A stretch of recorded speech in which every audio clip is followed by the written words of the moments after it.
இன்றைக்கு தலைவர் தந்தை பெரியாருடைய பிறந்த நாள். இந்த தந்தை பெரியாரின் பிறந்த நாள் விழா இந்த தமிழ்நாட்டில் மட்டும் கொண்டாடப்படுகிறதா என்று சொன்னால் நிச்சயமாக இல்லை. இந்தியாவின் பல்வேறு மாநிலங்களில் இன்றைக்கு கொண்டாடி கொண்டிருக்கிறார்கள். இந்தியாவில் மட்டுமல்ல, உலகத்தில் பல்வேறு நாடுகளில் கொண்டாடி கொண்டிருக்கிறார்கள். திராவிடர் கழகத்தின் தலைவர் ஆசிரியர் ஐயா வீரமணி அவர்கள் செப்டம்பர் 15 பேரறிஞர் அண்ணாவுடைய பிறந்தநாள் விழாவிலே ஜப்பானிலே கலந்து கொண்டு அங்கே சிறப்பாக அந்த விழாவை நடத்தினார்கள். இன்றைய தினம் சிங்கப்பூரிலே தந்தை பெரியார் பேரறிஞர் அண்ணாவுடைய பிறந்தநாள் விழாவிலே சிங்கப்பூரிலே பேசிக் கொண்டிருக்கிறார்கள். இப்படி உலக நாடுகள் முழுவதும் தந்தை பெரியார் பேரறிஞர் அண்ணாவுடைய பிறந்தநாள் விழா நடைபெற்றுக் கொண்டிருக்கிறது. தமிழ்நாட்டில் பட்டி தொட்டிகள் எல்லாம் இப்படி நடந்து கொண்டிருக்கிறது என்று சொன்னால் அவருடைய வரலாறு என்ன, ஏன் கொண்டாட வேண்டும், யார் அந்த பெரியார், பெரியார் எந்த அளவுக்கு கொண்டாடப்படுகிறாரோ அந்த அளவுக்கு விமர்சனம் செய்யப்படுகிறாரே, ஏன் செய்யப்படுகிறார் என்பதை நாம் நினைத்து பார்க்க வேண்டும். நண்பர்களே, 1919 என்பது ஒரு முக்கியமான காலகட்டம். இங்க பெரியவங்களா இருக்கீங்க, உங்களுக்கு நன்றாக தெரியும். வரலாறு படித்த மாணவர்களுக்கு தெரியும். அவங்க படிச்ச 1919 பஞ்சாப் மாநிலம் ஜாலியன் வாலாபாக் படுகொலை நடைபெற்றது. இந்த படுகொலை எப்படி நடந்ததுன்னு சொன்னா இப்படி எல்லாம் ஜனங்கள்லாம் இருக்காங்க. அங்க இந்திய நாட்டுக்கு சுதந்திரம் வேண்டும் என்று தலைவர்கள் எல்லாம் பேசிக் கொண்டிருக்கிறார்கள். அங்க மோசமான ஜெனரல் டயர் என்கின்ற ஒரு ஆங்கில அதிகாரி வரா, சீக்கிரம் முடிச்சிருக்க கூட்டத்தை, சீக்கிரம் முடிக்கிற கூட்டத்தை சொல்லி எச்சரிக்கை விடுறான். ஆனா அந்த எச்சரிக்கையும் மீறி தலைவர்கள் பேசிக் கொண்டிருக்கிறார்கள். தொண்டர்கள் எல்லாம் கைத்தட்டி கொண்டிருக்கிறார்கள். அங்கே ஜெனரல் டயர் ஷூட் என்கின்ற ஒரு ஆர்டர் வந்தவுடனே குருவியை சுடுவதை போல அங்கே சுட்டு வீழ்த்தப்படுகிறார்கள். மக்கள் எல்லாம் பல நூற்றுக்கணக்கான மக்கள் மடிகிறார்கள். இந்த செய்திக்கும் பெரியாருக்கும் என்ன தொடர்பு என்று சொன்னால், அந்த காலகட்டத்தில் தந்தை பெரியார் ஈரோட்டில் எப்படி இருக்கிறார் சொன்னா, பெரியாரை பொறுத்தவரை நிறைய படிக்கலாம், உங்களுக்கு நல்லா தெரியும். ஏன் படிக்கல, அவர் படிப்பு வரலையான்னு சொன்னா, படிப்பு வந்துச்சு. 1வது போனார், 2வது போனார், 3வது போனார், 4வது போய் முடிக்கல. இவர் கேட்கிற கேள்விக்கு வாஜரால பதில் சொல்ல முடியல. நம்மளாம் வாஜர் பாருன்னா கை கட்டி பேசிட்டு சொல்றத கேட்டு வந்துடும், அல்லது மனப்பாடம் பண்ணி பரிசு மார்க் வாங்கிடுவோம். பெரியார் நிறுத்துறாரு. வசூல் ராஜா MBBSல கமலஹாசன் கேட்பாங்க பாருங்க, அந்த மாதிரி குறுக்க நிறுத்தி கேள்வி கேட்கிறாரு. கேள்விக்கு பதில் சொல்ல முடியல, வாஜர் திணறான். ஏன்னு சொன்னா அறிவியல் பாடத்துல நிலா எங்க இருக்குது அப்படின்றது தெரியும்.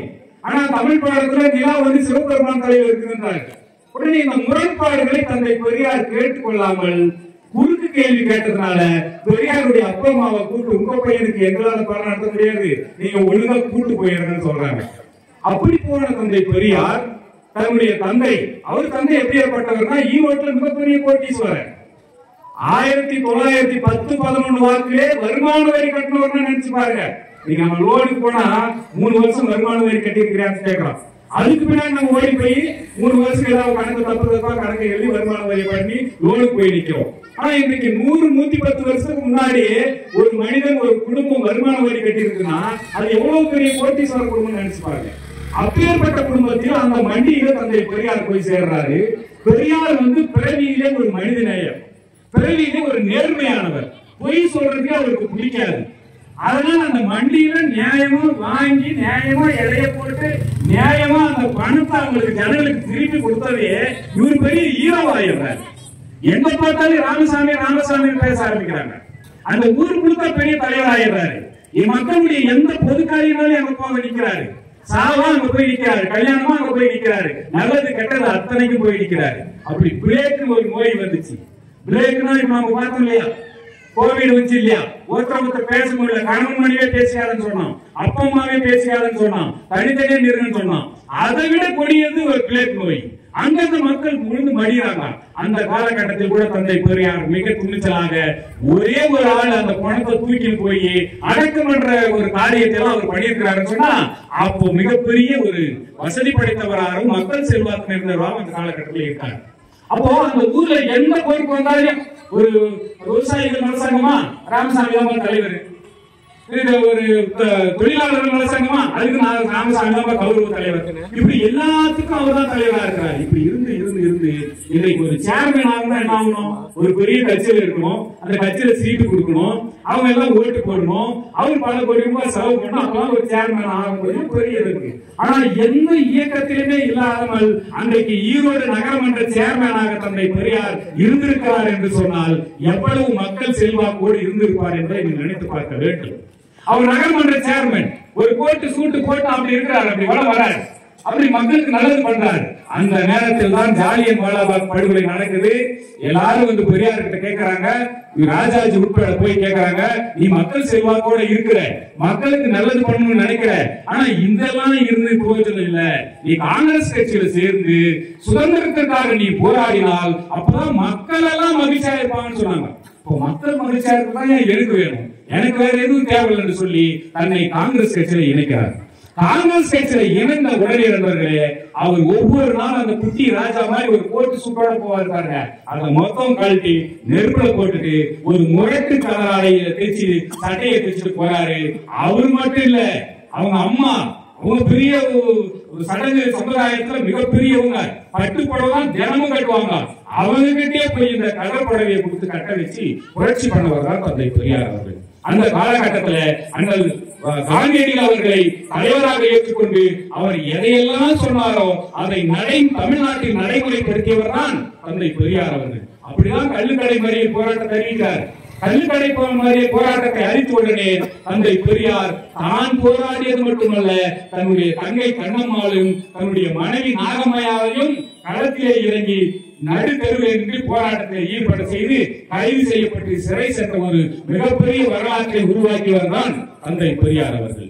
இப்படி 5 ஆண்டு காலம் இந்திய சுதந்திரத்திற்காக தியாகிகள் சொல்றாங்க இல்லையா, அந்த உச்சபட்சமான தியாக பட்டம் யாருக்கு கொடுக்க வேண்டும் என்று சொன்னால் தந்தை பெரியாருக்கு தான் கொடுக்க வேண்டும்.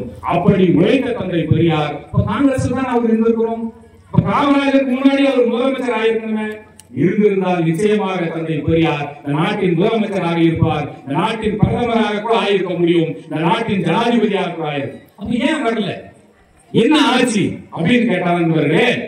அப்ப காங்கிரஸ் கட்சிக்கு எதிர்கட்சி ஒரு கட்சி இருக்கு, அந்த கட்சிக்கு பேர்தான் நீதி கட்சி. பேரறிஞர் அண்ணா அவர்கள் 1967 ஆட்சியை பிடித்தார் என்பது உங்களுக்கு நன்றாக தெரியும். அப்ப பத்திரிகையாளர் வந்து கேட்கலாம், ஒரு 18 ஆண்டு காலத்துல பேசி பேசிய மக்களுக்கு செல்வாக்கு நீங்க பெற்றுட்டீங்களே, எழுதியே நீங்க மக்கள் செல்வாக்க பெற்றுட்டீங்களே அப்படின்னு பேரறிஞர் அண்ணா அவர்கள் கிட்ட பத்திரிகையாளர் கேட்கறாங்க. நாம என்ன நினைச்சிருக்கோம், ஆமா இவருடைய பேச்சு வல்லமை அப்படி, இவருடைய எழுத்து வல்லமை அப்படி, நாட்டை நான் பிடித்திருப்பேன் என்று சொல்லியிருப்பார். ஆனால் பேரறிஞர் அண்ணா அவர்கள் அப்படி சொல்லவில்லை. யார் சொன்னது நான் கட்சி ஆரம்பிச்சு 18 ஆண்டுகள் ஆனது என்று? என்னுடைய பாட்டன் நடேச முதலியார் 1012 திராவிடர் சங்கம் என்ற ஒரு சங்கத்தை உருவாக்கினாரே, அதனுடைய தொடர்ச்சி தான் திராவிட முன்னேற்ற கழகம் என்று மிக அடக்கமாக எடுத்து சொன்னார்கள் நண்பர்களே. அதுதான் திராவிடர் சங்கம். பெரியார் இப்படி ஒரு வழியில் போய் காங்கிரஸ் இருக்காரு. பிரிட்டிஷ்கார ஆட்சியில ராயல் கமிஷன் ஒரு கமிஷன் வருது. அந்த ராயல் கமிஷன் என்னன்னா, இப்ப பிரிட்டிஷ்காரன் ஒரு முடிவு பண்றான் 1918, 19, 20 காலகட்டத்துல இந்தியர்களுக்கு சில அரசு பதவிகளை கொடுக்கணும் அப்படின்னு சொல்லி முடிவு பண்றாங்க. அப்படி முடிவு பண்ணும்போது இந்தியர்களுக்கு யாரா போய் அந்த அரசு பதவியா நிக்கிறான்னு பார்த்தா மொத்தம் பார்ப்பனர்கள் தான் இருக்காங்க. சரி, ஏன் பார்ப்பனர்கள் மட்டும் வேலைக்கு போனாங்கன்னு சொன்னா, நம்மால் படிக்கல, 100 ஏக்கர் நிலம் இருக்கும், அப்பவே குதிரை வண்டி எல்லாம் வச்சிருப்பாரு. ஆனா கிரையத்துக்கு போனா இங்க மாட்டு வண்டி ஒட்டி எடுத்துன்னு போவாரு, ஒட்டி தீட்டி தான் வரணும், கையெழுத்து போட தெரியாது. ஏன் தெரியாது, ஏன் படிக்கல, படிப்பு வரலையான்னு சொன்னா சூத்திரம் படிக்க கூடாதுன்னு சொன்னான். படிப்புனா பிராமணர்கள் ஓதுதலும் ஓய்வித்தலும் பார்ப்பனர்களுக்கு தான் அப்படின்னு சொல்லி நம்ம ராஜா சேர சோழ பாண்டியர்கள் சொல்றோம் இல்லையா, அந்த ராஜாவே இந்த முடிவு தான் வந்தான். அவன் தமிழனா இருந்தாலும் அவன் திராவிடனா இருந்தாலும் அன்றைக்கு அவர்கள் பள்ளிக்கூடத்தை கட்டினாலும் அந்த பள்ளிக்கூடம் பார்ப்பனர்கள் மட்டுமே படிப்பதற்காக இருந்தது. அப்படி இந்த சூழ்நிலை பிரிட்டிஷ்காரன் கொடுத்த அந்த வாய்ப்பை நம்மால பயன்படுத்த முடியல. அப்ப அந்த ராயல் கமிஷன் வருது. ராயல் கமிஷன்ல முதல் கேட்கப்பட்ட கேள்வி என்னன்னா, உங்களுடைய சமுதாயத்தில் எத்தனை பேர் அரசு உத்தியோகத்துக்கு போயிருக்காங்க அப்படின்றதான் முதல் கேள்வி. இல்ல பாப்பாலாம் கொதிக்கிறோம், இந்த கேள்வியே தப்பு, ராயல் கமிஷனை எதிர்க்கணும்னு சொல்றாங்க. அப்போ அந்த ராயல் கமிஷனை வரவேற்று அவர்களுக்கு வாய்ப்பளித்து எங்க சமுதாயத்திலிருந்து எவனுமே வேலைக்கு போல அப்படின்னு சொல்லி உறுதி அளிக்கிறாங்க. அப்ப அந்த நடேச முதலியார் என்ன பண்றாருன்னா, டாக்டர் நடேச முதலியார் சென்னையில தன்னுடைய வீட்டையே திராவிடர் சங்கம் என்கிற ஒரு சங்கத்தை உருவாக்கி மாணவர் விடுதியா அந்த விடுதியை உருவாக்குறார், வீட்டை உருவாக்குறார். ஏன் மாணவர் விடுதி, ஏன் ஹாஸ்டல் உருவாக்கணும், ஏன் ஹாஸ்டல் இல்லையா?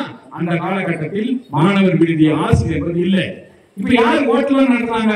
பார்ப்பனர்கள் தான். ஐயருங்க தான் ஹோட்டல்னாலே ஐயர் தான். அப்ப நம்மளுக்கு போய் ஹோட்டல்ல உட்கார்ந்து சாப்பிட முடியுமா? முடியாது. நம்மளுக்கு காசு வாங்கி போய் உட்கார்ந்து சாப்பிடலாமே தவிர முடியாது. அந்த காலகட்டத்தில் தான் நண்பர்களே, இப்ப கூட நீங்க A2B ஹோட்டல் இருக்குது இல்லையா, அடையார் ஆனந்த பவன் ஹோட்டல், அவர் ஒருத்தர் சொன்னாரு, இப்ப சமீபத்தில் ஒரு பிரச்சனை ஆச்சு. என்ன சொன்னாரு, என் வீட்டுல சாமி ரூம் இருக்கு, அந்த சாமி ரூம்ல வெங்கடாஜலபதி போட்டோ எந்த அளவுக்கு இருக்குதோ அதே அளவுக்கு பெரியாருடைய போட்டோவை நான் வச்சிருக்கிறேன் அப்படின்னு ஒரு வார்த்தையை சொன்னாரு. அது ஒரு பெரிய பிரச்சனை ஆச்சு. ஏன் வச்சிருக்காரு? இன்னைக்கு கூட நண்பர்களே, நாம் எத்தனை பேர் நாம் கடவுள் நம்பிக்கை இருந்தாலும் கூட தந்தை பெரியார் தான் நாம் தலைவர் என்று ஏற்றுக்கொண்டு இங்கே வந்து அமர்ந்திருக்கிறோம், பேசுகிறோம் என்று சொன்னால் அதை போன்ற உணர்வு படைத்தவர் தான் அந்த A2B ஓனர். அவர் என்ன சொன்னாரு, ஹோட்டல்னா பார்ப்பனர்கள் ஐயருங்க தான் நடத்தணும்ன்ற ஒரு நிலை இருந்துச்சு, அந்த நிலையை மாற்றி எல்லாரும் ஓட்ட ஆரம்பிக்கலாம் என்கிற ஒரு தைரியத்தை எங்களுக்கு வழங்கியவர் தந்தை பெரியார் என்று அவர் மிக சிறப்பாக அன்னைக்கு பேட்டி கொடுத்தார். அப்படி நடேசன் முதலியார். சரி, இன்னொருத்தர் தியாகராய செட்டியார் ஒரு பெரிய தலைவர். எப்படி ஈரோடுல பெரியார் மிகப்பெரிய பணக்காரராக இருந்தாரோ அதே மாதிரி தியாகராய செட்டியார், டி நகர் சொல்றதா, அதுதான் தியாகராயர் நகர். நீங்க வந்து மாநகராட்சிக்கு முன்னாடி பாத்தீங்கன்னா வெள்ளுடை வேந்தர் தியாகராயர் ஒரு பெரிய சிலை இருக்கு. அவரு சென்னை மாநகரத்துடைய முதல் மேயர், மிகப்பெரிய கோட்டீஸ்வரர். அவர்கிட்ட கோயில் கும்பாபிஷேகம், மயிலாப்பூர் கோயில் கும்பாபிஷேகம் பண்றேன்னு சொல்லிட்டு டொனேஷன் போறாங்க. அந்த காலகட்டத்திலே 100 வருஷத்துக்கு முன்னாடியே 10,000 ரூபாய் செக் கொடுக்கிறார். அப்படின்னா அவரு எவ்வளவு பெரிய பணக்காரர் பார்த்தாங்க. இன்னைக்கு அது பல கோடி ரூபாய்க்கு சமம். சரி, 10,000 ரூபாய்க்கு செக் கொடுத்துட்டு கும்பாபிஷேகத்துக்கு போறாரு. நம்மளாம் 10,000 செக் கொடுத்துக்கிறேன், நமக்கு தான் நாங்க முதல் மரியாதை கிடைக்கும் அப்படின்னு சொல்லிட்டு அங்க போறாரு. அங்க போன நண்பர்களே, சேர்லாம் கிடையாது, மேடை இருக்குது, பாப்பாங்க எல்லா வேலையும் செஞ்சிருக்கிறான், ஜமக்கால வச்சிருக்காங்க. இவங்க போனா கீழே உட்கார சொல்றாங்க. ஆடி போயிட்டாரு, என்னடா 10,000 ரூபாய் டொனேஷன் கொடுத்துருவேன், என்ன கீழே உட்கார சொல்றாங்கன்னு ஒரு முடியல. சரி, அதே நேரத்துல அவர்கிட்ட குமஸ்தாவா ஒருத்தன் வேலை செய்யலாம், வரவு செலவு கணக்கு எடுத்துருவேன். அவன் பிறப்பால் ஐயரு பிராமணன், அவன் ஸ்டேஜ் வைக்கிறான். இவருக்கு சூடு ஏறி போச்சு.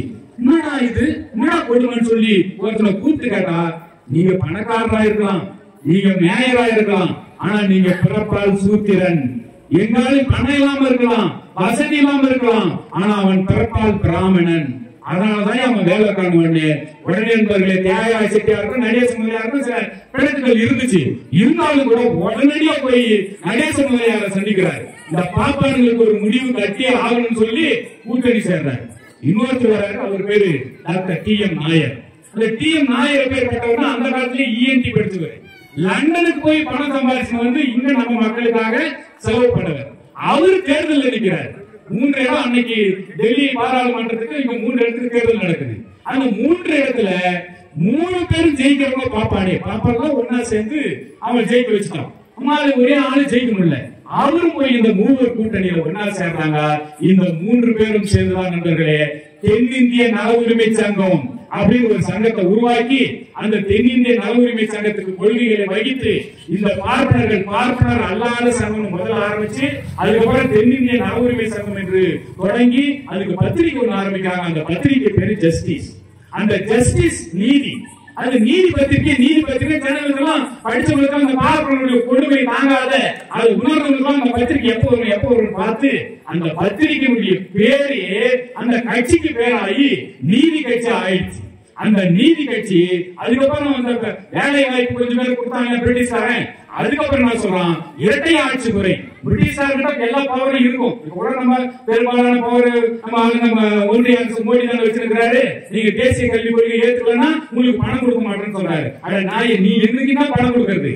என்கிட்ட வரி வாங்காதையும் உங்கள்கிட்ட நான் வாங்கவே மாட்டேன், கேட்கவே மாட்டேன். என்கிட்ட 1 ரூபாயை வாங்கி 79 பைசா திருப்பி கொடுக்கறதுக்கு எனக்கு யோகிதா இல்லையேன்னா இன்னைக்கு நம்ம கேட்டுருக்கோம். அதே மாதிரி அன்றைக்கு பாராளுமன்றத்தில் அதிகாரம் எல்லாம் லண்டன்ல இருந்தாலும் இங்க இரட்டை ஆட்சி முறை என்று தமிழ்நாட்டில் தேர்தல் நடந்துச்சு. அந்த தேர்தல்ல 1920 நீதி கட்சி நின்று வெற்றி பெறுது. அந்த நீதி கட்சி பார்ப்பனர் அல்லாதவருடைய நலனை காக்கக்கூடிய இயக்கம். இந்த நீதி கட்சி என்ன பண்றதுன்னு சொன்னா இடஒதுக்கீடுன்ற ஒரு கொள்கையை உருவாக்குறாங்க. வகுப்பு வாரி பிரதிநிதித்துவம். இன்னைக்கு இருக்கிறது ரிசர்வேஷன், இடஒதுக்கீடு. ஆனா அன்னைக்கு அவங்க கொண்டாந்தது வகுப்பு வாரி பிரதிநிதித்துவம். வகுப்பு வாரி பிரதிநிதித்துவம்னா என்னன்னு சொன்னா எந்தெந்த ஜாதிக்காரங்க எவ்வளவு அளவு இருக்காங்களோ அவங்களுக்கான பிரதிநிதித்துவம் வேலை வாய்ப்பில் கொடுக்கணும் அப்படின்னு சொல்லிட்டு நீதி கட்சி சொல்லுது. அப்போ பெரியார் நீதி கட்சிக்கு எதிர்கட்சியான காங்கிரஸ் கட்சியில் இருக்காரு. ஆனா இந்த வகுப்பாரி பிரதிநிதித்துவம் பெரியாரை கவர்கிறது. பெரியார் பின்னால் சொல்லும்போது கூட சொன்னார், நான் என்றைக்கும் கட்சிக்காரனாக இருந்ததில்லை, கொள்கைக்காரனாகத்தான் இருந்திருக்கிறேன் என்று சொன்னார். அதுக்கு உதாரணம் என்னவென்று சொன்னால், நீதி கட்சி ஆட்சி அந்த வகுப்பாரி பிரதிநிதித்துவம். எல்லா ஜாதிக்காரரும் அரசு வேலைக்கு போகணும். ஒரு 100 முன்சிப் இருக்கிறாங்கன்னா அந்த 100 விஏஓவும் ஒரே ஜாதிக்காரன் தான் நல்லா இருக்குமா? எல்லா ஜாதிக்காரனும் இருக்கணும். 100 போலீஸ் இருக்கிறாங்கன்னா ஒரே ஜாதிக்காரன் நல்லா இருக்கணுமா? எல்லா ஜாதிக்காரனும் இருக்கணும். அதுதான் வகுப்புவாரி பிரதிநிதித்துவம். பார்ப்பனர்களுக்கு கூட 2% இடஒதுக்கீடு அன்றைக்கு ஒதுக்குனாங்க. இந்த வகுப்புவாரி பிரதிநிதித்துவத்தை காங்கிரஸ் கட்சியில தீர்மானமா கொண்டு வாங்க அப்படின்னு தான் பெரியார் கேட்கிறார். அதை பத்தி எல்லாம் இங்க பேசக்கூடாது. இங்க சுதந்திரம் சுதந்திரம் சுதந்திரம் மட்டும்தான் பேசணும். வேற எதுவுமே பேசக்கூடாதுன்னு அன்றைக்கு காங்கிரஸ் கட்சி, அன்னைக்கு காங்கிரஸ் கட்சி எப்படி இருந்துச்சுன்னா இன்னைக்கு பிஜேபி மாறி, ஆனா இன்றைக்கு காங்கிரஸ் கட்சி முற்றிலுமாக மாறி இன்றைக்கு இளம் தலைவராக இருக்கக்கூடிய ராகுல் காந்தி என்ன சொல்றாரு?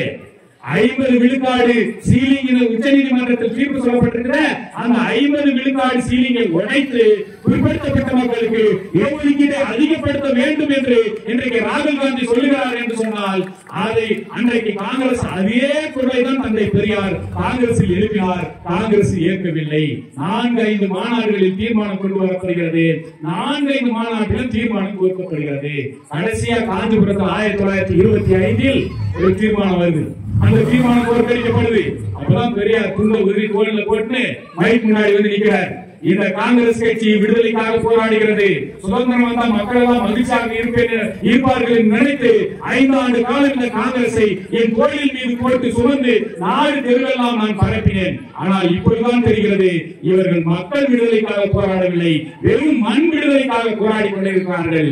என்னை நம்பி வெளியே வருபவர்கள் என்னோடு வாருங்கள் என்று அன்றைக்கே காங்கிரஸ் கட்சி விட்டு வெளியே போறார். வெளியே போன உடனே பத்திரிகையாளர்கள் சும்மா விடுவாங்களா?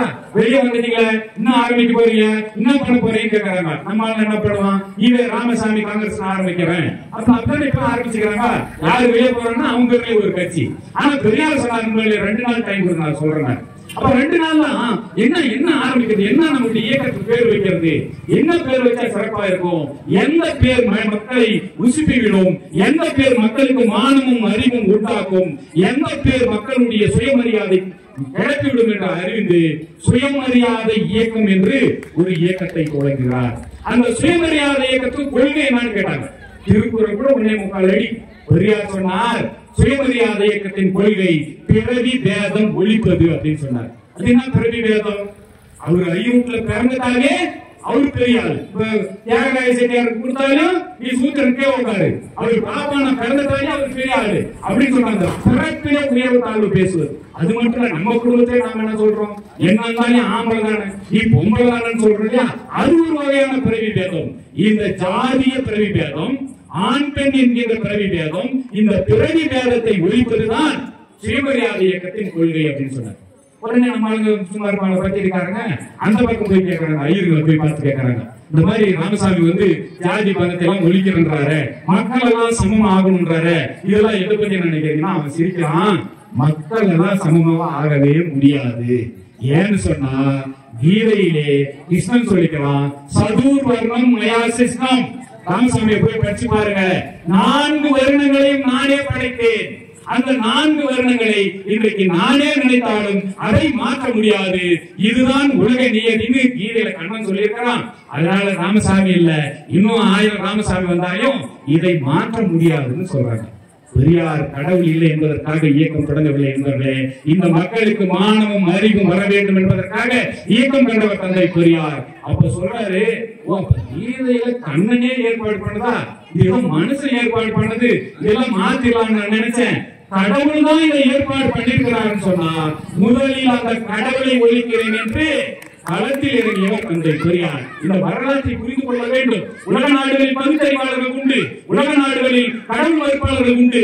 அவன்லாம் ரூம் போட்டு ஏசி ரூம்ல போட்டு அப்படியே வட்டமா உட்கார்ந்து தண்ணி அடிச்சுன்னு நம்ம முட்டா பசங்க சாமி கும்பிடுறாங்க, நாம எல்லாம் அறிவாளி அப்படின்னு சிரிச்சு பேசிட்டு போயிடுவான். ஆனால் தந்தை பெரியார் பேசிய நாத்திகம், தந்தை பெரியார் பேசிய கடவுள் மறுப்பு என்பது சுயமரியாதைக்கும் தந்தை பெரியார் பேசியது ஜாதி மறுப்பிற்காக பேசிய நாத்திகம். அப்ப பெரியார் சொன்னார், நண்பர்களே, இந்த கடவுளை ஒழிக்கிறேன் அப்படின்னு சொன்னார். உடனே நம்மளால என்ன பண்றோம், ஆகா கடவுளே இல்லாத எப்படிங்க சூரியன் கீழே முளைச்சு அந்த பக்கம் போய் மறையுமா அப்படின்னு பேசுறாங்க. நம்ம சூரியன் எங்க முளையுது, எங்க அமருது, நம்மளால படிச்சிருக்கோம் இல்லையா? பூமி தான் சுத்துது, சூரியன் ஒரே இடத்துல இருக்குது நம்மளுக்கு தெரியாது. ஆனா அப்படி பேசுறான். இப்ப என்ன அப்படி கடவுள் நமக்கு கொடுத்துருக்கு அப்படின்னு பெரியார் கேட்கிறாங்க. இன்னும் சொல்ல போனா பெரியார் என்ன சொல்றாரு, நீ சாமி கும்பிடு வேணான்னு சொல்ல, பாப்பா மாதிரி சாமி கும்பிடுறான்னு சொல்றாரு. பாப்பா அதுக்கு பாப்பா சாமி கும்பிடுறான். பாப்பா கோயிலுக்கு போகும்போது எங்கேயாவது ஒன்றையும் போட்டுக்கிறானா? பாப்பா 2 கையில வெறும் பேக எடுத்துன்னு போறான். வீட்டுக்கு போகும்போது 2 பேரையும் நிறைஞ்சு வீட்டுக்கு எடுத்துன்னு போறான். அந்த மாதிரி சாமி கும்பிடுறான்னு சொன்னாரு. நம்மளால என்ன பண்றான், வருஷமெல்லாம் ஒரு உண்டியில் ஆரம்பிச்சு வருஷமெல்லாம் ₹1, ₹2, ₹10, ₹20 போட்டு வருஷ கடைசியில அதை தூக்கி தலைமையில வச்சுட்டு நடந்தே திருப்பதிக்கு போறான. இது எவ்வளவு கொடுமை! வேதனைப்பட்டார் தந்தை பெரியார். ஏறி கிண்டல் பேசவில்லை. இந்த மக்களை பார்த்து அண்ணனும் தம்பியும் மாமனும் மச்சானும் இவ்வளவு மூட நம்பிக்கை வீட்டிருக்கிறார்கள் என்று வேதனைப்பட்டார். இப்படி தலைமையில தூக்கி போய் அங்க பொண்டாட்டிக்கு பிள்ளைக்கு எல்லாருக்கும் மொட்டை அடிச்சுட்டு அங்கிருந்து கூட்டு வராங்க. கடைசியா பார்த்தா ஒரு ₹100 தருப்பு வந்து பார்த்தா அந்த ₹100 கூட வீட்டுக்கு எடுத்து போகக்கூடாது, அதையும் இங்க ஏதாவது செலவு பண்ணிட்டு தான் போகணும் அப்படின்ற ஒரு முடிவில் இருக்கிறாங்க. பாவிகளை பாப்பா அப்படியா இருக்கிறான், பாப்பா எங்கேயாவது வேலு குத்திக்கிறானா, பாப்பா எங்கேயாவது காவடி எடுக்கிறானா, பாப்பா எங்கேயாவது உண்டியில் போடுறானா, என்ன எப்படி பாப்பா சாமி கும்பிடுறான், அதை போல நீ சாமி கும்பிடுன்னு சொன்னவர் தந்தை பெரியார். அது எப்படியும் அவங்க வேற நாங்க வேறங்க, இவங்களுக்கு எல்லாம் வந்து ஒரு பயமா இருக்குதுங்க. அப்படின்னா தூணில் இருக்கிறார் துணில் இருக்கிறான்னு சொல்றல, அப்ப நடக்கும்போது ஒரு கால காப்பாற்று கும்பிட்டு போ, தூங்கும்போது சாமி காப்பாற்று கூப்பிட்டு யார் வேணான்றான், நான் தடுக்கிறேன் அப்படின்னு சொல்றாரு. அது எப்படிங்க, அது ஒரு கோயிலுக்குன்னு போய் அப்படி உட்கார்ந்தாங்க மனசு நிம்மதி. இப்ப சொல்றான் பாசிட்டிவ் வைப்ரேட்டிங் இருக்குது கோயில்ன்றான். அது நாங்கெல்லாம் வச்சுக்கிறாங்க, எல்லாம் பாசிட்டிவ் வைப்ரேட்டிங் இருக்குன்னு சொல்றான். சரி போய் தொலை, வெறுங்கையோட போ, வெறுங்கையோட உட்காரு, முருகா என்னை காப்பாத்தி ஏன் இப்படி சோதிக்கிற அப்படி ஏதாவது பேசிட்டு வாடான்னு சொல்றாங்க. அது எப்படிங்க, ஒரு தேங்காய் பழம் கருப்பரம் ஊர் ஏதாவது எடுத்துன்னு போனாங்க, ரத்தப்பாக்கு எடுத்து போனாங்கன்னா சரி எடுத்துன்னு போ, தேங்காய் நீயே படி, தண்ணியை மட்டும் சாமி கும்பிட்டுட்டோம், 2 கையும் நீயே எடுத்துன்னு போனா வீட்டுக்கு, உன் குழம்பு செஞ்சு சாப்பிடறான். நம்மால வாழைப்பழமே வாங்கி சாப்பிடறது இல்லை. அந்த பண்டிகை அன்னைக்குன்னா 2 வாழைப்பழம் வாங்கி போய் அதையும் ஊதுபத்தி சொல்லிடுறது. ஊதுபத்தி சொல்லிட்டு வாழைப்பழத்தை சாப்பிட முடியுமா? இப்படி தந்தை பெரியார் இந்த மக்களை பார்த்து வேதனைப்பட்டார் நண்பர்களே. எனவே பார்ப்பனர்களை பார்த்து நீங்க சாமி கும்பிட கத்துக்காங்க, அந்த மாதிரி சாமி கும்பிடுங்க, உங்களை யாரு வேணாம்னு சொன்னது என்று தந்தை பெரியார் சொன்னார் நண்பர்களே. எனவே நம்மால என்ன நினைக்கலாம், இன்னைக்கு கூட என்ன நினைக்கலாம், ஐயரு தெரிஞ்சா போதுங்க, ஹோட்டல்ல சாம்பார் ஊத்துறவங்க அவனை கூட சாமிக்கு சாம்பார் ஊத்துறாங்க, உடனே அப்படி பல்டி அடிச்சிடறான். இந்த அடிமை புத்தி என்பது ரத்தத்திலே ஊறி இருக்குது. ரத்தத்தை மொத்தமா எடுத்துட்டு புது ரத்தம் பாய்ச்சா கூட மாறாது போலது. அவன் பாப்பான்னு தெரிஞ்ச போதும், யார் அந்த கண்டைக்கு பாப்பானா சாமி டிக்கெட் கொடு, எல்லாமே பேங்க் போன சாமி பார்த்து பின்பற்றி கொடு, அப்ப அவன் சாமி நம்ம கோயில கட்டுறா என்னடா இப்படி கேட்டவர் தான் தந்தை பெரியார் நண்பர்களே. பெரியார் குடும்பத்தை நீங்க பார்க்கணும். பெரியாரோட அப்பாவை போட்டோ பாத்தீங்கன்னா பெரிய பெரிய நாமம் போட்டிருப்பாரு, அப்படியே கண்ணே தெரியாது அந்த அளவுக்கு பெரிய நாமம் போட்டிருப்பாரு. இன்னைக்கு நாங்க இங்க பார்த்தோம், அந்த அளவுக்கு மிகப்பெரிய ஒரு வைணவ குடும்பத்தை சேர்ந்த அந்த குடும்பம். பெரியாருடைய அப்பா அப்படி ஈசி சேர்ந்த போட்டு அப்படி உட்கார்ந்துனாருன்னா இந்த பக்கம் ஒரு பாப்பான், இந்த பக்கம் ஒரு பாப்பா உட்கார்ந்து கண்ண சொல்லுவாங்க, ராமாயணம் மகாபாரதம் எல்லாம் சொல்லுவாங்க. அப்படியே அவரு கேட்டே தூங்குவாரு. இவன் மாசான சம்பளம் வாங்கிடுவார். அந்த அளவுக்கு வசதியானவங்க, அந்த அளவுக்கு ஆச்சாரமானவங்க. அந்த வைணவ குடும்பத்தில் பிறந்த பெரியார் ரியாக்ஷன் ஆன மாதிரி ஆயிடுச்சு. பாப்பானுங்களுக்கெல்லாம் இப்படி பண்றாரு நம்ம நைனா. ஆனா பாப்பானுங்க எழுந்து கையை கட்டிக்கிறாரு. நம்ம நைனாவை பார்த்தா ஊரே கை கட்டுது. ஆனா ஒன்னுக்கும் வளராத பாப்பா வந்தா நம்ம நைனா எழுந்து கை கட்டுறாருன்னு சொல்ற அந்த சுயமரியாதை எண்ணம் தான் தந்தை பெரியாரை சுயமரியாதை இயக்கம் என்ற ஒரு இயக்கத்தை உருவாக்க செய்த நண்பர்களே. அதே போலதான் இங்க காங்கிரஸ் கட்சியிலிருந்து சுயமரியாதை இயக்கம், அங்க நீதி கட்சி சர்பிட்டி தியாகராயரும் நடேசனாரும் டி.எம். நாயரும் 3 பேரும் சேர்ந்து நீதி கட்சியை உருவாக்குறாங்க. ஆட்சியை பிடிக்குது. அப்பதான் வகுப்புவாரி பிரதிநிதித்துவம் உருவாக்குறாங்க. அந்த பிரகாரம் தான் ஆள் எடுத்து எல்லாம் ஒரு அளவுக்கு நம்ம வசதி படிக்கிற அளவுக்கு ஒரு வாய்ப்பை பெறோம். அப்பதான் இந்திய நாட்டுக்கு சுதந்திரம் ஒன்று வருது. 1947 ஆகஸ்ட் 15 நம்ம சுதந்திரம் பெற்றோம் சொல்லிட்டோம். எல்லாம் சுதந்திரம் வாங்கிட்டு சொல்லிட்டு அதுக்கு பின்னாடி 1950 நம்ம புதிய அரசியல் சட்டம் நடைமுறைக்கு வருது. 50 உங்களுக்கு தெரியும். அப்போ ஏற்கனவே இருந்த நடைமுறையில அந்த பிரகாரம் தான் MBBS ஆள் எடுக்கிறாங்க. வகுப்பாறு பிரதிநிதித்துவம் எந்த ஜாதிக்காரங்க எவ்வளவு பேர் இருக்காங்கன்னு சொன்னாங்க இல்லையா, அது பிரகாரம் MBBS ஆள் எடுக்கிறாங்க. அப்ப செண்பகம் துரைசாமி ஒரு வியாபார பொண்ணு ஹைகோர்ட்ல வழக்கு போடுது. என்ன வழக்குன்னா, இவங்க ஜாதி பார்த்து MBBS ஆள் எடுத்ததுனால எதுக்கு இடம் கிடைக்காத போச்சு, என்னோட கம்மியா மார்க் எடுத்தவங்கலாம் சீட்டு கிடைச்சிருக்கு வழக்கு போடுறாங்க. அப்போ உயர் நீதிமன்றம் சொல்லுது, அரசியல் சட்டத்தை பற்றி பார்க்குது. ஆமா, சட்டத்தின் முன் அனைவரும் சமம், அதனால இத செலக்ஷன் பண்ணது செல்லாதுன்னு தீர்ப்பு கொடுக்குது. பாப்பானுடைய சூழ்ச்சி நீங்க புரிஞ்சுக்கணும். அங்க வந்தா சட்டத்தின் முன் அனைவரும் சமம். இந்த தம்பி எல்லாம் பேசும்போது சொன்னாங்க, கோயிலடி நானும் மணியாடுறா, எனக்கு கடவுள்னா ரொம்ப விருப்பம்டா, நான் உயிரை கூட கொடுக்கறதுக்கு தயாரா இருக்கிறா, நான் என்ன அர்ச்சனாகிறான்னா, நீ சூத்திரன் பிறப்பால் பிராமணனா இருக்கணும். அது மட்டும் இல்ல, அவன் பிராமணா தான், கணவன் மனைவி 2 பேரும் பிராமணா இருந்து 2 பேருக்கும் பிறந்தவன் தான் அர்ச்சகராகணும்னு அங்க ஜாதி பாக்குறான். இங்க இடஒதுக்கீடு வந்தா இங்கெல்லாம் ஜாதி எல்லாம் பார்க்க கூடாது. இதுதான் பார்ப்பனர் சூழ்ச்சி. அப்ப நண்பர்களே, அந்த 1950 அந்த வழக்கு போது உயர் நீதிமன்றத்துல ஆமா செண்பகம் துரைசாமி வெற்றி பெறாங்க. அன்றைக்கு இருந்த அரசாங்கம் உச்ச நீதிமன்றத்துக்கு போறாங்க. உச்ச நீதிமன்றத்துல என்ன தீர்ப்பு வருதுன்னா, உயர் நீதிமன்றத்துடைய தீர்ப்பை ஆமோதிக்கிறாங்க. அதுதான் சரி, இடஒதுக்கீடு என்பது புதிய அரசியல் சட்டத்தில் இல்லை அப்படின்ற ஒரு தீர்ப்பு வருது. நாம என்ன நடந்து சொல்றோம், உயர் நீதிமன்றம் சொல்லிருச்சு, உச்ச நீதிமன்றம் சொல்லிருச்சு, இதுக்கு மேல நம்மளால என்ன பண்ண முடியும்னு சொல்லியிருக்கோம். ஆனால் தந்தை பெரியார் விடவில்லை.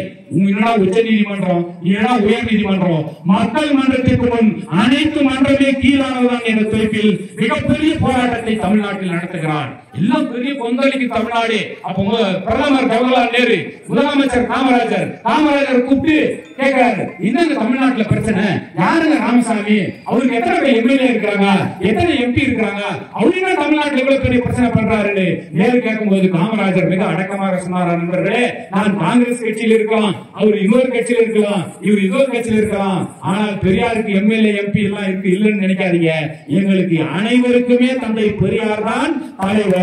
பெரியார் நினைத்தால் தமிழ்நாட்டில் எதுவுமே நடக்கும், என்ன நினைக்கிறாரோ அதை நடத்தி காட்டுவார் என்று எச்சரிக்கை விடுப்பது போல காமராஜர் ஜவஹர்லால் நேரு அவர்களுக்கு சொல்றார். அப்ப இதுக்கு என்னதான் வழி என்று அன்றைக்கு சட்ட அமைச்சராக இருந்த அண்ணல் அம்பேத்கர் அவர்கள் பேசும்போது, இதுக்கு ஒரே ஒரு வழி, அரசியல் சட்டத்தை திருத்துவது. அரசியல் சட்டத்தை திருத்தி first amendment of Indian constitution என்கின்ற அந்த முதல் அரசியல் சட்ட திருத்தம் வருவதற்கு மிக முக்கிய காரணமாக இருந்தவர் தலைவர் தந்தை பெரியார் என்பதை நாம் எல்லாம் நினைத்து பார்க்க வேண்டும் என்றே. சரி, அப்படி சட்டம் திருத்தம்னால என்ன ஆகி போச்சு, என்ன மாற்றம் வந்துருச்சு நீங்க நல்லா கேட்கலாம். இன்றைக்கு இழிவான் பேசும்போது சொன்னாரு, தமிழ் இந்தியாவிலே 69% இடஒதுக்கீடு தமிழ்நாட்டில் தான் இருக்கிறது என்று சொன்னாரே, அதற்கு காரணம் அன்றைக்கு முதல் அரசியல் சட்டம் திருத்தப்பட்டதுதான் காரணம். அந்த திருத்தப்பட்டதின் காரணமாக மக்களுக்கு கல்வி ரீதியாக சமூக ரீதியாக பாதிக்கப்பட்டவர்களுக்கு இடஒதுக்கீடு என்று வழங்க வேண்டும். அந்த இடஒதுக்கீடு எப்படி இருக்கு, SC ST SC BC MBC என்று இந்த 4 கேட்டகரிக்கும் 69% இடஒதுக்கீடு இன்றைக்கு நடைமுறையில் இருக்கிறது. அந்த 69% இடஒதுக்கீட்டின் படிதான் இன்றைக்கு ஒரு வாத்தியாருக்கு எடுத்தாலே அப்படிதான் எடுக்கிறாங்க, கண்டக்டருக்கு எடுத்தாலே அப்படிதான் எடுக்கிறாங்க, மருத்துவ சீட் MBBS படிக்கிறதுக்கும் அப்படிதான் எடுக்கிறாங்க, வக்கீல் என்ஜினியர் எந்த படிப்பு கிடைத்தாலும் இந்த 69% இடஒதுக்கீட்டின் படிதான் எடுக்கிற காரணத்தினால்தான் இன்றைக்கு பார்ப்பனர் அல்லாத தாழ்த்தப்பட்ட பிற்படுத்தப்பட்ட ஒடுக்கப்பட்ட மக்கள் அனைவரும் இன்றைக்கு வேலை வாய்ப்பை நாம் பெற்றிருக்கிறோம் என்று சொன்னால் அதற்கு அந்த முதல் அரசியல் சட்ட திருத்தம் தான் காரணம் என்பதை நாம் எல்லாம் நினைத்து பார்க்க வேண்டும் என்பதே. அதற்கு பின்ன என்னாச்சு, இங்க ஸ்டேட் கவர்மெண்ட்ல பிசிக்கு இடஒதுக்கீடு இருக்கு, ஆனா சென்ட்ரல் கவர்மெண்ட்ல இடஒதுக்கீடு இல்ல. 1990 VP சிங் பிரதமரா வர, அந்த பிரதமரா வரதுக்கு யாரு காரணம், டாக்டர் கலைஞர் அவர்கள் காரணம். டாக்டர் கலைஞர் அவர்கள் அந்த இடத்துல கேட்கறாங்க, நீங்க பிரதமர் ஆயிருங்கன்னு சொல்லிட்டு. அப்ப கலைஞர் சொல்றார், என்னுடைய உயரம் எனக்கு தெரியும், போயா வேலையா பார்த்துன்னு, அங்கெல்லாம் நான் போல அப்படின்ற மாதிரி அன்றைக்கு சொல்லி அவருக்கு ஆள் விரல் காட்ட காரணத்தினால் விஸ்வநாத் பிரதாப் சிங் என்கின்ற அந்த VP சிங் அவர்கள் பிரதமராக வரார். அப்ப என்ன சொன்னா, மண்டல அறிக்கைன்னு சொல்லிட்டு ஒரு அறிக்கை வெளியிடுறாங்க. பீகாருடைய முன்னாள் முதலமைச்சர் PP மண்டல் என்ற ஒரு தலைமையில் பிற்படுத்தப்பட்ட மக்களுக்கு இடஒதுக்கீடு வழங்க வேண்டும் என்று ஒரு ஆணை அன்றைக்கு வருகிறது. அது பல ஆண்டுகளாக 10-15 ஆண்டுகளாக நிறைவேற்றப்படாமல் இருந்தது. அப்பொழுதுதான் VP சிங் நிறைவேற்றினார். VP சிங் நிறைவேற்ற உடனே அப்போ ஒருத்தன் பேசுக்கு போனான், இதெல்லாம் இடஒதுக்கீடு ஜாதி ரீதியா இடஒதுக்கீடு கொடுத்தா எல்லாமே தகுதி திறமை போயிருக்கு அப்படின்னு சொல்லிட்டு உச்ச நீதிமன்றத்தில் வழக்கு போனாங்க. அந்த உச்ச நீதிமன்றத்தில் வழக்கு போன உடனே அப்போ ஒரு தீர்ப்பு உச்ச நீதிமன்றத்தில் வழங்கப்படுகிறது. இடஒதுக்கீடு கொடுக்கலாம், மண்டல் கரியை அமலாக்கலாம், ஆனா இடஒதுக்கீடு என்பது 50 விழுக்காட்டை தாண்டக்கூடாதுன்னு ஒரு தீர்ப்பு சொல்றாங்க. அப்ப சென்ட்ரல் கவர்மெண்ட்ல யாருக்கு எவ்வளவு இடஒதுக்கீடு இருக்குது? எஸ்சிக்கு 7.5% இருக்குது, எஸ்சிக்கு 15% இருக்குது. ஆக மொத்தம் அவங்க ரெண்டு பேருக்கும் 22.5. பிசி அங்க வந்து ஓபி எம்பிசி பிசி கிடையாது சென்ட்ரல் கவர்மெண்ட்ல, ஒன்றிய அரசுல ஓபிசி அதர் பேக்வேர்ட் காஸ்ட் தான். அதர் பேக்வேர்ட் காஸ்ட்க்கு 27%, எல்லாத்தையும் போட்டீங்கன்னா 49.5% வரும். ஏன்னா தீர்ப்பு 50% தாண்டக்கூடாது என்பது. அந்த தீர்ப்பு அங்க சொல்லிட்டாங்கல்ல. அப்ப தமிழ்நாட்டுல என்ன ஆகும்? அப்பவே 90ல 69% இருக்குது, 95ல. அப்ப இங்க என்ன குறைஞ்சிடணும்ல? எஸ்சிக்கு குறை, எஸ்டிக்கு குறையும், எம்பிசிக்கு குறை, பிசிக்கு குறை இல்ல. அன்றைக்கு களத்தில் நின்று போராடியவர் தான் திராவிடர் கழக தலைவர் ஆசிரியர் ஐயா வீரமணி அவர்கள். நினைத்து பார்க்க வேண்டும். சமூக நீதி என்று இங்கு போட்டிருக்கிறோம் என்று சொன்னால் இந்த இடஒதுக்கீடு தான் சமூக நீதி. இதுக்கு முன்னால் ஒரு பிரச்சனை வந்துச்சு. 1980ல எம்ஜிஆர் ஒரு ஆணையை கொண்டு வந்தார். என்ன ஆணைன்னு சொன்னா 9,000 ரூபாய் யாரெல்லாம் வருமானம் வாங்குறாங்களோ அவங்க எல்லாம் பிசி கேட்டகரியில வரமாட்டாங்க, அவங்க எஃப்சி கேட்டகரியில போயிடுவாங்க அப்படின்னு ஒரு ஆணையை கொண்டு வந்தார். அப்பையும் அந்த திராவிடர் கழக தலைவர் ஐயா வீரமணி அவர்களும் திராவிட முன்னேற்ற கழகம், சிபிஐ போன்ற கட்சிகளை, முஸ்லிம் லீக் போன்ற கட்சிகளை இணைந்து கொண்டு தமிழ்நாடு முழுவதும் மிகப்பெரிய போராட்டத்தை நடத்தினார்கள், மக்கள் மத்தியிலே விளக்கினார்கள். அது ஒரு பாராளுமன்ற தேர்தல் நடந்துச்சு. அப்ப தோல்வியை காணாத எம்ஜிஆர் மிகப்பெரிய தோல்வியை கண்டார். 2 எம்பி சீட் தான் வந்துச்சு. அப்ப எம்ஜிஆர் கூட்டு வந்து அப்ப ஆளுங்கட்சியா இருக்கிறார், அவரு கூப்பிட்டு கேட்கிறாரு, இன்னும் நம்ம தோக்கத்துக்கு என்ன காரணம் சொல்லி. அப்ப ஒரு மந்திரி சொல்றாரு, நம்ம தோக்கத்துக்கு வீரமணி தான் காரணம் சொல்லி. வீரமணியா அவரு எலெக்ஷன்லயே போட்டியிடாதாரு, அவரு எப்படி ஆனான்னு சொன்னா, இல்ல நீங்க இந்த 9,000 வருமானம் கொண்டாந்தீங்க, அதை வச்சு அவர் நாடு ஃபுல்லா மக்களுக்கு சொல்லிட்டாரு, மக்கள் எல்லாம் நம்மளுக்கு எதிர்த்து ஓட்டு போட்டாங்கன்னு சொல்லி. அப்படியா? உடனே அனைத்து கட்சி கூட்டத்தை கூட்டுன்னு சொன்னாரு. அனைத்து கட்சி கூட்டத்தை கூட்டிட்டு அனைத்து யாரும் பேசக்கூடாது, வீரமணி மட்டும் பேசினா போதுனாரு. தலைவர் வீரமணி அவர்கள் எதை பேசினாலும் ஆதாரத்தோடு பேசக்கூடியவர். எனவே ஏற்கனவே டைப் பண்ணி எடுத்து போயிட்டு இருந்தாரு. இந்த 9,000 வருமானம் வரவு என்பது ஏன் கூடாது அப்படின்றதுக்காக இது அரசியல் சட்டத்துக்கே விரோதமானது சொல்லி டைப் பண்ணி எடுத்து போயிட்டு எல்லார் கையிலும் இன்னொன்னு கொடுத்துட்டு எம்ஜிஆருக்கு புரியுற மாதிரி பேசினார் வீரமணி ஐயா. என்ன எம்ஜிஆருக்கு புரியுற மாதிரி பேசினாருன்னா, ஐயா நீங்க வந்து இந்த மாதிரி 9,000 ரூபாய் வருமானம் கொண்டாந்து இருக்கிறீங்க, செங்கல்பட்டுல ஒருத்தர் அசிஸ்டன்ட் வில்லேஜ் அசிஸ்டன்ட்டுக்கு ஒரு அசிஸ்டன்ட் வில்லேஜ் விஓவுக்கு ஒரு அசிஸ்டன்ட் இருக்காரு இல்லையா, அவருக்கு வந்து செங்கல்பட்டு அவர் உத்தியோகம் பண்ணாருன்னா அவருக்கு 8,500 ரூபாய் சம்பளம் வரும். அவரே வந்து டிரான்ஸ்பர் ஆகி அப்ப அங்க வந்து பிசில வருவாரு, அவரே டிரான்ஸ்பர் ஆகி மெட்ராஸ் போயிட்டாரு. அவருக்கு சிட்டி அலவன்ஸ் ஒன்று கொடுப்பாங்க, அவருக்கு 9,010 ரூபாய் 9,100 ரூபாய் போயிடுவாரு. அங்க போனா அவருக்கு எஃப்சி ஆயிடுவாரு. என்னங்க கொடுமை, செங்கல்பட்டுல தான் பிசி, மெட்ராஸ் போனா எஃப்சி. உடனே எம்ஜிஆர் புரிஞ்சிருச்சு. உடனே அனைத்து கட்சி போட்டு கேன்சர் எல்லாம் போங்கன்ட்டு அவ்வளவு முடிஞ்சு போச்சு. 2 நாள் கழிச்சு நண்பர்களே ஆணை வருகிறது. 9,000 ரூபாய் வருமான வரம்பு ரத்து செய்யப்படுகிறது. பிற்படுத்தப்பட்ட மக்களுக்கு 50 விழுக்காடு உயர்த்தி தருகிறது என்று ஆணை போட்டார். இப்படி வந்ததுதான் கலைஞர். அதுக்கு பின்னாடி வந்து எஸ்சி மக்களுக்கு கூட்டி கொடுத்தார். அதே போல 69% இடஒதுக்கீடு அது வரலாறு தனியா சொல்லணும். அப்படி இருக்குது. இப்ப என்ன பண்ணணும்? சுப்ரீம் கோர்ட்ல தீர்ப்பு சொல்லிட்டானே, நீ என்ன 50 விழுக்காட்டுக்கு மேல இடஒதுக்கீடு போக கூடாதுன்னு நம்ம குறைச்சுதான் ஆகணும். எஸ்சிக்கு, எம்பிசிக்கு, பிசி எல்லாருக்கும் கம்மி பண்ணணும்ல, 50 குறைக்கணும்ல. இப்பதான் தலைவர் வீரமணி அன்றைக்கு இருந்த அதிமுக ஆட்சியை மிக கடுமையாக விமர்சனம் செய்து கொண்டிருந்தாலும் கூட முதலமைச்சரை நேரில் போய் பார்த்து இதுக்கு சட்டத்துல இடம் இருக்குன்னு சொன்னார். முதலமைச்சரே ஆடி போயிட்டாங்க. என்ன சட்டம் இருக்குன்னு சொன்னா 31C என்கின்ற ஒரு சட்டத்தை உருவாக்கி இந்திய அரசியல் சட்டத்தில் 9வது அட்டவணையில் இணைத்து விட்டால் இந்த 69% இடஒதுக்கீட்டை யாராலும் தகர்க்க முடியாது என்று ஒரு யோசனை சொல்றாரு. அப்படின்னா சட்டத்தை நீங்களே எழுதி கொடுங்கன்னு சொல்றாங்க. உடனே தலைவர் ஐயா அவர்கள் 31C என்ற ஒரு அமெண்ட்மெண்ட் அந்த மசோதாவை எழுதி கொடுக்கிறாரு. சட்டமன்றத்தில் வச்சு அந்த நிறைவேற்றப்படுகிறது. 234 சட்டமன்ற உறுப்பினர்களும் அன்றைக்கு ஆதரவு தெரிவிக்கிறார்கள். அது பாராளுமன்றத்துக்கு போது அன்றைக்கு பிரதமர் டிவி நரசிம்மரால் அங்கே நிறைவேற்றப்படுகிறது. ஜனாதிபதி சங்கர் தயாள் சர்மா அவருடைய கையெழுத்தாகி 31C என்கிற சட்டம் இந்திய அரசியல் சட்டத்தின் 9வது பிரிவில் இணைக்கப்படுகிறது. இது அரசியல் சட்டம் 76வது திருத்தம். முதல் இந்திய அரசியல் சட்டம் திராவிடர் கழக தலைவர் தந்தை பெரியாரால் உருவாக்கப்பட்டது சமூக நீதிக்காக. 76வது சட்ட திருத்தம் தலைவர் வீரமணியால் உருவாக்கப்பட்டது சமூக நீதிக்காக. இந்த இருவரும் தலைவர்கள் இல்லை என்று சொன்னால் இடஒதுக்கீடு என்பது நமக்கு கிடைத்திருக்காது. அந்த இடஒதுக்கீட்டை தான் நாம இன்றைக்கு சமூக நீதி என்று சொல்லிக் கொண்டிருக்கிறோம். எனவே நண்பர்களே, நாம் இன்றைக்கு ஒரு அரசு அதிகாரியாக, ஒரு மருத்துவராக, ஒரு வழக்கறிஞராக, ஒரு என்ஜினியராக இன்றைக்கு நாம் தேர்வு செய்யப்படுகிறோம் என்று சொன்னால் அதற்கு யார் காரணம்? தந்தை பெரியாரும் கருப்பு சட்டையும் ஆசிரியர் வீரமணியும் கலைஞரும் ஸ்டாலினும் இல்லையா? இதை நினைத்து பார்ப்பதில்லை. நம்மால் உடனே ஒரு அப்பாயின்மெண்ட் ஆர்டர் வந்தா முதல்ல சம்பளம் வாங்கி உடனே திருப்பதிக்கு போறோம்.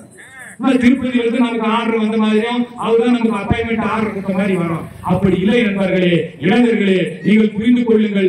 நமக்கான உரிமையை நாம் இடஒதுக்கீடு மூலம் பெற்றுக் கொண்டிருக்கிறோம் என்பதை இளைஞர்கள் புரிந்து கொள்ள வேண்டும். இந்த இடஒதுக்கீடு தான் சமூக நீதி என்பது. இந்த சமூக நீதிக்கு ஆபத்து வந்தால் நாம் களத்தில் நின்று போராடக்கூடிய இளைஞர்களாக நீங்கள் உணர்ச்சி பெற வேண்டும் என்பதை நீங்கள் புரிந்து கொள்ள வேண்டும். எனவே நண்பர்களே, இதற்கு எதிராக இதுல என்ன கொடுமைன்னு சொன்னா, இப்போ ஒரு இடஒதுக்கீடு வந்திருக்கு.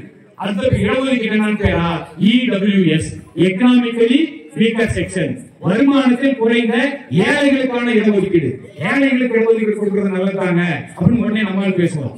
ஏழைகளுக்கு கொடுக்கறது நல்லதுதான். ஆனா அந்த சட்டம் என்ன சொல்றது தெரியுமா? அந்த ஏழையில SC வரமாட்டாரு, அந்த ஏழையில BC வரமாட்டாரு, அந்த ஏழையில நம்மால் வரமாட்டான். அந்த ஏழையில பார்ப்பனர்கள் ஐயருங்க மட்டும்தான் வருவாங்க.